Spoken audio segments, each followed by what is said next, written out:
بسم اللہ الرحمن الرحیم۔ اللہ تعالیٰ نے جہاں رشد و ہدایت کے متعلق راہوں کا تعین کیا، وہاں رشد و ہدایت کو ترک کر دینے والوں کا انجام بھی بیان کیا۔ یہ قارون، یہ فرعون، یہ حامان، ان کے پاس موسیٰ علیہ السلام واضح دلائل لے کر آئے، لیکن انہوں نے تکبر کیا۔ اس تکبر کا نتیجہ کیا نکلا؟ کسی پر تو اللہ عز و جلال نے پتھروں کی بارش کی، کسی پر عذاب ایسا آیا فرشتے نے چیخ لگائی اور کلیجے پھٹ گئے، کسی کو زمین میں دھنسا دیا، اور کسی کو پانی میں غرق کر کے عبرت بنا دیا۔ ساتھ ہی اللہ عز و جلال نے اس آیت کی تکملے میں کیا بیان کیا؟ وَمَا كَانَ اللَّهُ لِيَظْلِمَهُمْ وَلَكِنْ كَانُوا أَنفُسَهُمْ يَظْلِمُونَ۔ اللہ نے ان پہ کوئی ظلم نہیں کیا، انہوں نے اپنی جانوں پہ خود ہی ظلم کیا۔ دنیا کے اندر یہ تغیرات زلزلے کی شکل میں، مصائب کی شکل میں، اور طرح طرح کی مصیبتوں کی شکلیں آج انسان کے سامنے ہیں۔ ان کے اسباب کیا ہے؟ مقاصد کیا ہے؟ اللہ عز و جلال جب کسی قوم پہ مصیبت ڈالتے ہیں، اللہ عز و جلال کی طرف سے کوئی عذاب آتا ہے، کوئی آزمائش کا پہلو آتا ہے، اس کے مقاصد کیا ہوتے ہیں؟ اور پھر یہ مالک الملک کا فیصلہ، اس کے اسباب کیا ہیں؟ فیصلے تو اسی کے نافذ ہوتے ہیں۔ کسی بھی مصیبت کو جب انسان فیس کرتا ہے، بیماری کی شکل میں، دکھ کی شکل میں، غم کی شکل میں، مالی نقصان ہو یا جانی نقصان ہو، اس کے چار بنیادی مقاصد ہوتے ہیں۔ اللہ عز و جلال تنبیہ بھی کرنا چاہتے ہیں اور اپنی مخلوق کی اصلاح بھی کرنا چاہتے ہیں۔ مقصود یہ ہوتا ہے کہ ان چیزوں کو دیکھ کے مخلوق پلٹ کے اپنے خالق کی طرف آ جائے، الرٹ ہو جائے کہ آج اگر ان کے ساتھ ہوا ہے تو کل کو تمہارے ساتھ بھی ہو سکتا ہے۔ اسی بات کو اللہ عز و جلال نے بیان کیا ہے۔ ظَهَرَ الْفَسَادُ فِي الْبَرِّ وَالْبَحْرِ بِمَا كَسَبَتْ أَيْدِي النَّاسِ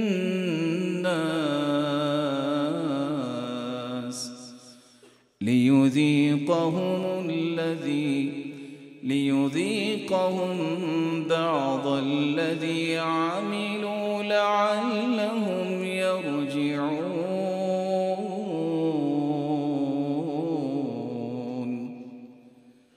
خشکی اور تری میں جو بھی فساد ظاہر ہوتا ہے، اس کا سبب انسان کے اپنے اعمال ہیں، اور اللہ چاہتے کیا ہے؟ ان کے اعمال کے نتیجے میں تنبیہ کرے تاکہ یہ اصلاح کے لیے پلٹ کے آ جائے۔ دوسرا مقصد اللہ عز و جلال نے یہ رکھا ہے، بسا اوقات انسان کی آزمائش بھی ہوتی ہے، اس آزمائش کے ذریعے کھرے اور کھوٹے کا امتیاز کرنا مقصود ہوتا ہے۔ کون ہے جو صرف نعمتوں پہ خوش ہے؟ اگر کوئی مصیبت آئے تو پھر بھی اللہ کے فیصلے پہ خوش ہے کہ نہیں؟ کون ہے جو زندگی کے ہر زاویے میں اللہ کی تعریف ہی کرتا ہے؟ وَلَنَبْلُوَنَّكُمْ بِشَيْءٍ مِّنَ الْخَوْفِ وَالْجُوعِ وَنَقْصٍ مِّنَ الْأَمْوَالِ وَالْأَنفُسِ الأنفس والثمرات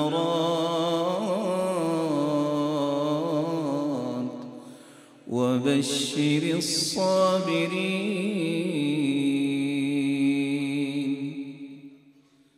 ہم تمہیں آزمائیں گے، خوف دے کر بھی، بھوک دے کر بھی، جانی نقصان بھی اور مالی نقصان کے ساتھ. ان چار قسم کے جو آزمائش کے زاویے ہیں، دیکھنا یہ ہے کہ ان چاروں پہلوؤں میں کون پھر بھی اللہ کے ساتھ جڑا رہتا ہے. ایک وقت تو وہ بھی آیا تھا کہ اللہ ذوالجلال نے اپنے پیارے بندوں پر بھی ایسا خوف طاری کیا، وَزُلْزِلُوا حَتَّى يَقُولَ الرَّسُولُ وَالَّذِينَ آمَنُوا مَعَهُ مَتَى نَصْرُ اللَّهِ. اللہ کے پیغمبر بھی کہہ رہے ہیں اور جو پیغمبر کے ساتھی تھے کہ مدد کب آئے گی. تو یہ آزمائش کے لیے بھی بس اوقات ہوتا ہے، اور اللہ ذوالجلال نے اس کے بارے میں ایک توجیہ بھی بیان کی ہے. أَحَسِبَ النَّاسُ أَن يُتْرَكُوا أَن يَقُولُوا آمَنَّا وَهُمْ لَا يُفْتَنُونَ وَلَقَدْ فَتَنَّا الَّذِينَ مِن قَبْلِهِمْ فَلَيَعْلَمَنَّ اللَّهُ الَّذِينَ صَدَقُوا وَلَيَعْلَمَنَّ الْكَاذِبِينَ.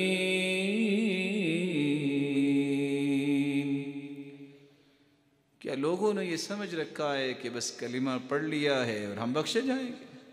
نہیں، تم سے پہلے بھی لوگ آئے، ان کی آزمائش کی گئی، انہیں آزمایا گیا، اور اللہ نے پہچانا کہ سچا کون ہے اور جھوٹا کون ہے.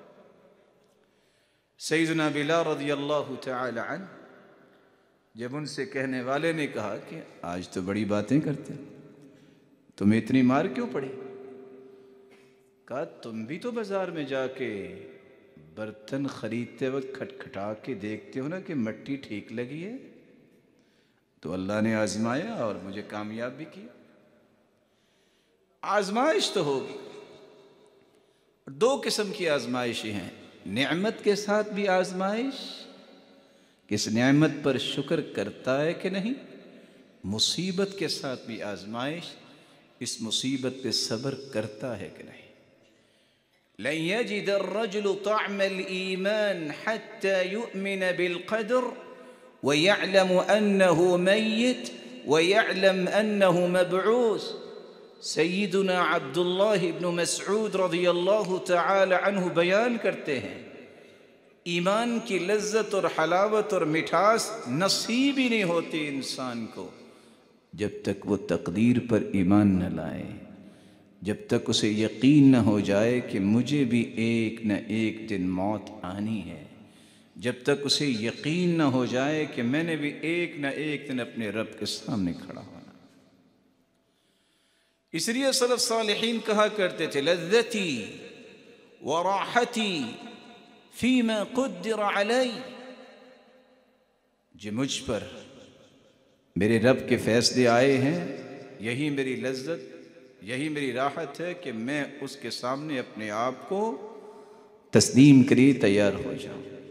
رسول اللہ صلی اللہ علیہ وسلم نے فرمایا، خلق اللہ مقادیر الخلائق قبل ان يخلق السماوات والارض ب50,000 سنة. 50,000 سال کائنات کو بنانے سے پہلے اللہ نے تمام تقدیریں لکھ دی تھی.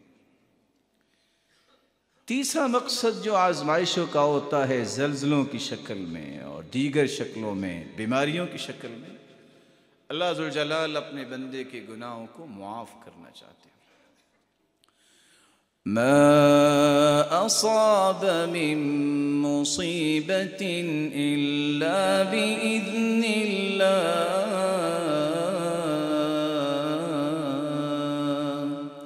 ومن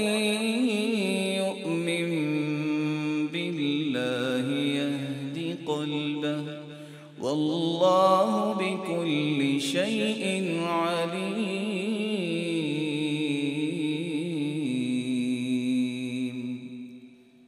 جو بھی مصیبت آئے گی اللہ کے حکم سے آئے گی، اور یہ حکم کیوں ہوگا؟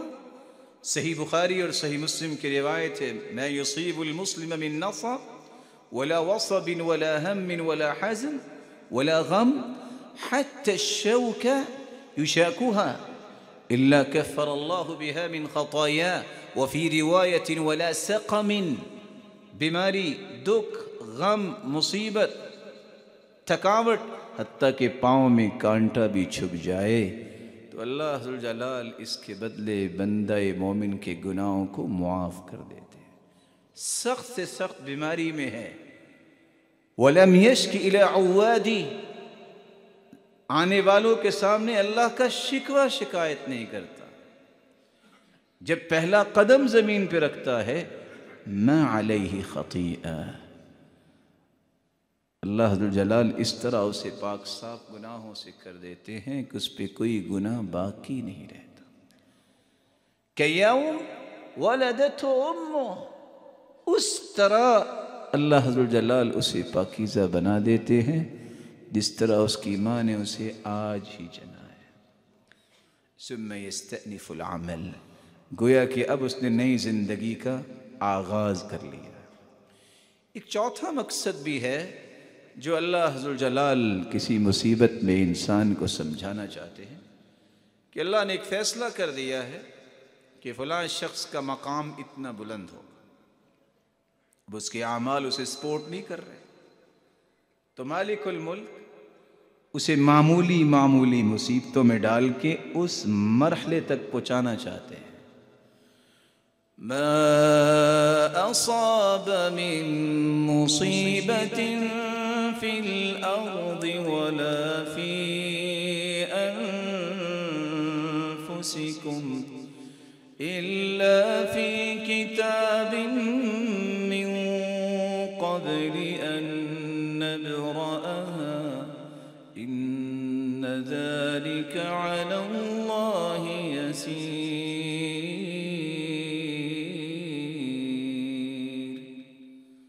زمین میں تم کوئی مصیبت دیکھتے ہو یا اپنی ذات میں، تو یاد رکھنا یہ اللہ نے لکھا ہوا ہے۔ ان الرجل لیکون له